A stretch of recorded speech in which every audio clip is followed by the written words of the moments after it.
గణేష్ శోభాయాత్రలు లేదా Ganesh నిమజ్జనాలకి special attraction గా నిలిచేది మత సామరస్యం.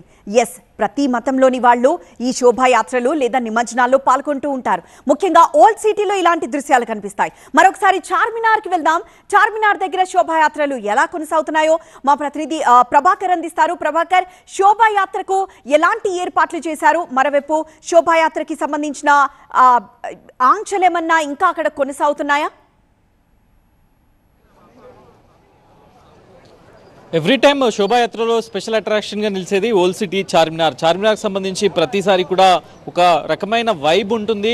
మరికొద్ది సేపట్లోనే ఆ వైబ్ ఇక్కడ ప్రారంభం కాబోతుంది. బాలాపూర్ గణేష్ అక్కడ నుంచి మూవ్ అయిన వెంబటే ఆ వైబ్ మనం చూడొచ్చు. ఇప్పటికే చూడొచ్చు, భాగ్యనగర్ ఉత్సవ సమితి ఆధ్వర్యంలో ఏర్పాట్లు చాలా ఘనంగా చేశారు. ఇక్కడికి వచ్చే ప్రతి గణేష్కు స్వాగతం పలకడానికి చార్మినార్ దగ్గర భాగ్యనగర్ గణేష్ ఉత్సవ సమితి ఏర్పాట్లన్నీ కూడా పూర్తి చేసింది.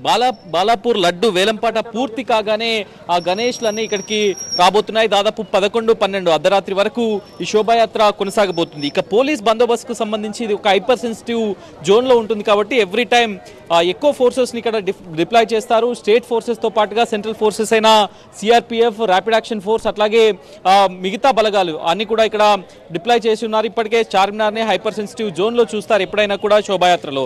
సో దీంతో పాటుగా బాలాపూర్కు సంబంధించిన శోభాయాత్ర మొదలు కాగానే మిగతా గణేష్లన్నీ కూడా ఇక్కడికి చేరుకునబోతున్నాయి. మంత్రులు, హైదరాబాద్ ఇన్ఛార్జ్ మంత్రి పొన్నం ప్రభాకర్ కూడా ఇక్కడికి రాబోతున్నారు.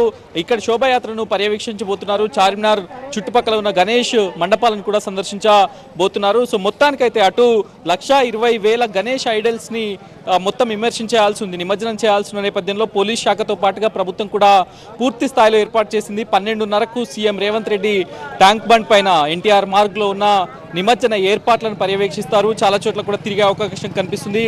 గతంలో కూడా లాస్ట్ ఇయర్ కూడా నిమజ్జనాన్ని స్వయంగా పర్యవేక్షించిన సీఎం ఈసారి కూడా పర్యవేక్షించాలనే ఆలోచనతో ఉన్నారు. ఇప్పటికే అధికారులు దానికి సంబంధించిన ఏర్పాట్లు పూర్తి చేశారు. ఎస్ ప్రభాకర్.